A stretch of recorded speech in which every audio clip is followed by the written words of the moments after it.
Hi guys, greetings of the day. Welcome to my YouTube channel for learning a subject called Fluid Power Engineering for 5th semester and Fluid Power Systems for 7th semester as per with syllabus. If you haven't subscribed to my YouTube channel yet, kindly subscribe. Also click on bell icon to receive the latest lectures as and when it is uploaded in my YouTube channel. Now let's start the session number 40, which is based on cushioning. What is cushioning?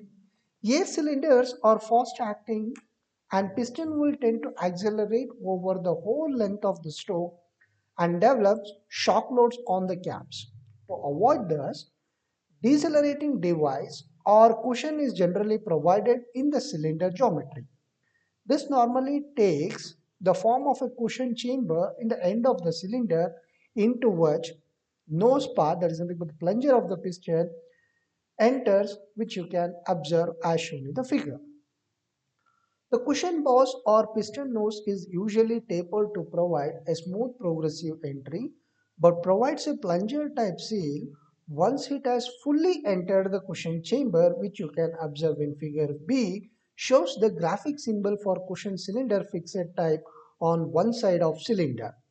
A cushion can be fitted on both the ends of the cylinder, and figure C shows the graphic symbol for the cylinder with the cushion on both sides. The cushion chamber may be incorporated in the end covers or to be in the form of cushion collar. Upon working, when the piston approaches the end of the stroke, the nose part enters the cushion chamber from which air can escape only through a controlled bleed. This provides adjustable clamping or braking over the length of cushion travel with kinetic energy of the piston mass dispatched in the form of heat.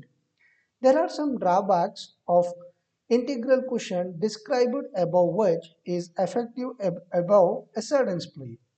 Unless a cushion is less impractically long, this problem of integral cushioning can overcome using a buffer cylinder.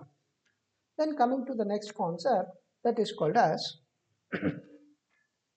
a different types of double acting cylinders, which you can see in the figure, which is represented by through rod cylinder, telescopic cylinder, diaphragm cylinder, impact cylinder, as well as rodless cylinder. Then one more type of cylinder we are going to have a discussion, that is called as differential cylinder. The force exerted on the piston of a given size cylinder and air pressure depends on the effective surface area of the piston, that is force is equal to P into A, where P is the pressure of the area and A is the area of the surface on which the air acts and F is the force developed. In case of conventional double acting cylinder, effective area of the piston during the extending stroke of a given pressure P of a compressed air will be the area of the piston capital A suffix small e, and hence the force of extension F suffix e developed by will be equal to Fe is equal to P into Ae. Similarly, during the retraction, the effective area will be small ae is equal to capital Ae minus APR, that is piston rod area, where APR is the area of the piston rod, which you can observe from the figure. And hence, the Fr developed during the retraction will be equal to Fr is equal to P into AE, where AE tends to capital AE minus APR. Since AE is greater than AE, that is capital AE, FE will be greater than FR. That is, there exists a difference of forces during extension and retraction for a given size of cylinder and air pressure. Such cylinders are called differential cylinders. Next, we are going to discuss a concept called as through rod cylinder.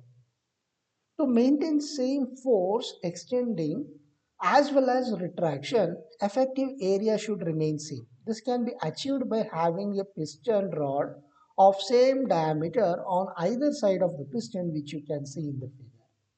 Such a cylinder is called as through rod cylinder, or even it could be called as non-differential cylinder.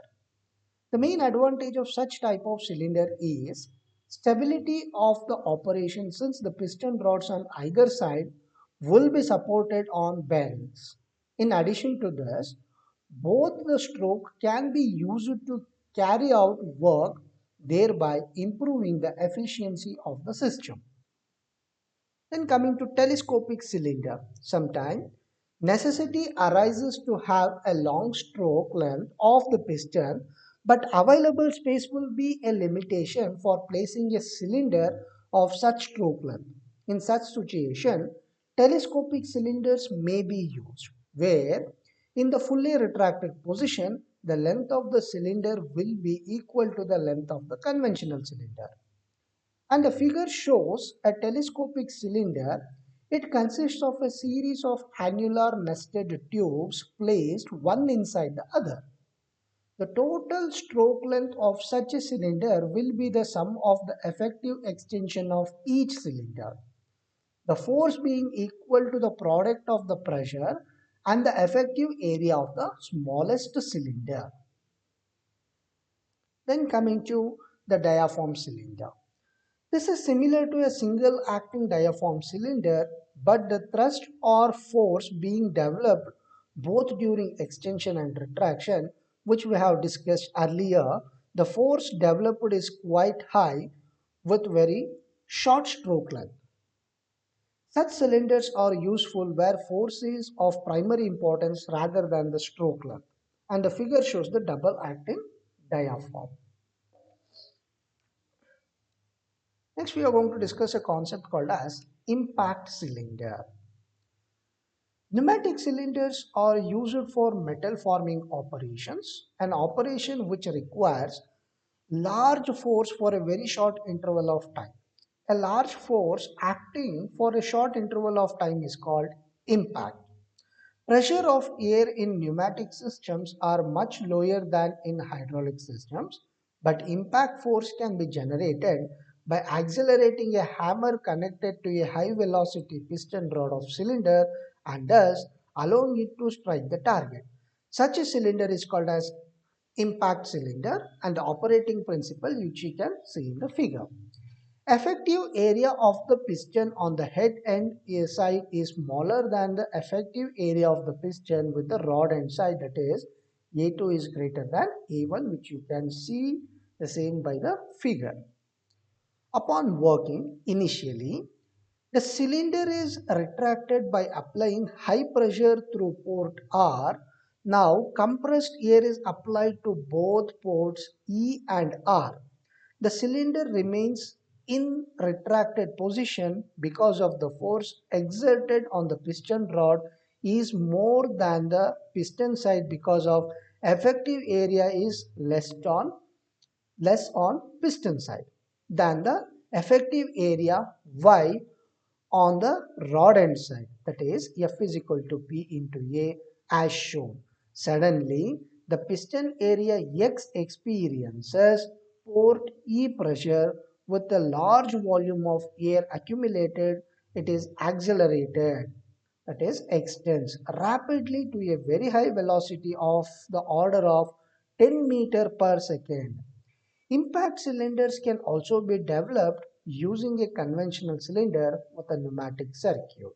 Then we'll have one more discussion that is called as rodless cylinders. What is called as rodless cylinders? Rodless cylinders are those cylinders having piston without piston rods. A rodless cylinder consists of a cylindrical tube with a piston housed inside.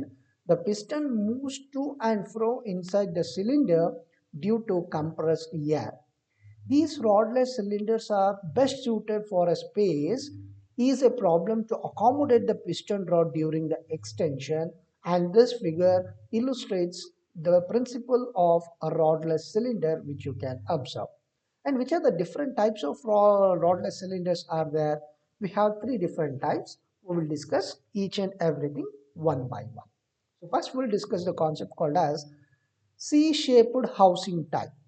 A C-shaped housing type's rodless cylinder has a cylinder of a C shape instead of a circular shape, and hence the name is as shown in the figure.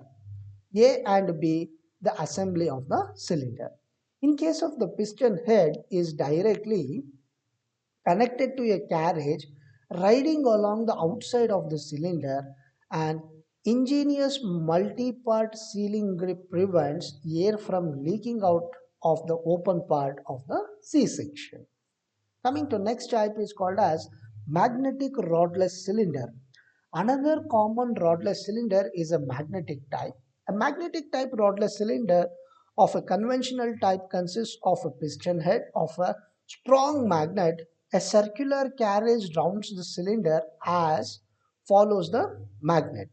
In this type of cylinder, the coupling between the piston head and the carriage is remarkably strong, and figure shows the magnetic type of rodless cylinder along with the symbolic representation.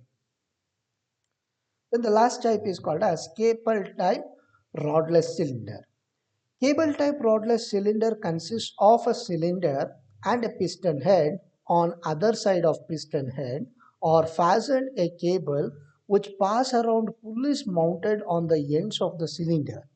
When the piston moves to and fro due to compressed air, the cable also move and hence the rider connected to it. Such type of cylinder are used for motion rather than a torque, and the figure shows the basic principle and construction of cable type rodless cylinders. And what are the advantages of rodless cylinder?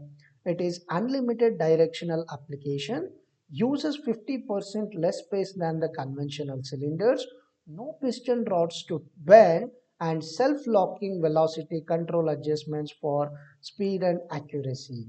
The problem with the cable type is may bind or break. So for this, I am going to stop the session for its limitations of a time. Thanks for your patience listening to the session. If you have any sort of doubts, feel free to use the comment section for further discussion. I will answer all your questions related to the topics covered in the session. Don't forget to like, share and subscribe. Have a great day. Signing off, Jetavardhan.